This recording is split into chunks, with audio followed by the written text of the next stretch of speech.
donor advised fund is one account that you give your money to, and I can tell you how I do it. Every single month, you just click a button. Credit card is hooked up to the account. You click a button, it draws from the credit card. I get all my airline points. I know it's whatever. I get my airline points from the credit cards, but then all of the money is inside of that account. Now, once it's inside of the donor advised fund account, it is irrevocable. It is now in that account, and that is your gift to a charity. But what you have the option is to then determine where that money is going to go after it is in that donor advised fund. The advantage is at the end of the year, among other advantages, I only get one tax receipt from the donor advised fund. I use National Christian Foundation, that's NCF. You can use Schwab, you can use Fidelity. Everybody has a donor advised fund to choose from. By the way, the fees of a donor advised fund typically are around 40 basis points or 0.4% if you go with a larger institution like a Schwab. On the other hand, NCF charges 1% or 100 basis points. The 1% is charged on the amount of money that is accumulated inside of the donor advised fund. For me, I don't accumulate any. Well, I have a couple of donor advised funds, but for one of the donor advised funds, my main one, I don't accumulate money because I have so many organizations that I love giving to. I just keep clicking the button to grant the money out. So I give money through a credit card in.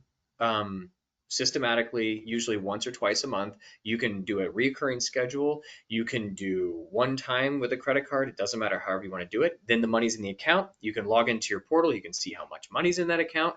You can invest the money inside of that account so it can grow if you're not ready to use it. That's another reason for using a donor advised fund is that maybe you don't know which charity you want to give to.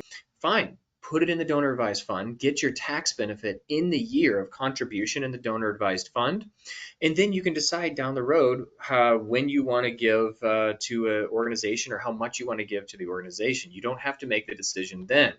But come at the end of the year, let's say 2024, you have a big year at work, you have a liquidation, something like that, and your tax brackets go through the roof, you have the cash and you want to give it away, but you're just not quite ready or know who you want to give it to. That's where the donor advised fund comes in. You simply send it through a credit card or however you want to fund it. That's how I do it. And then once it's in the donor advised fund, you get your tax benefit that in the year of gift to the donor advised fund. Then you can invest the money within the donor advised fund, grow it however you want to do that, or just keep it in cash. And then you grant it to a 501c3. Now remember, you have to grant it to a 501c3. If you have a single mom, like we have a lot of single mom friends that need things, you cannot just send them a check from the donor advised fund.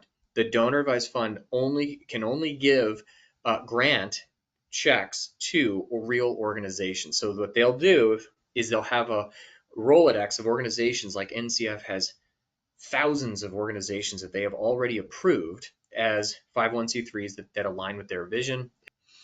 If they have not approved organization, I've had a few of those, it's very simple. You just click a few buttons, you fill in the name and the address of the organization that you want, in fact, and then they will spend about 3 to 5 days doing quick research on it and then approve that organization.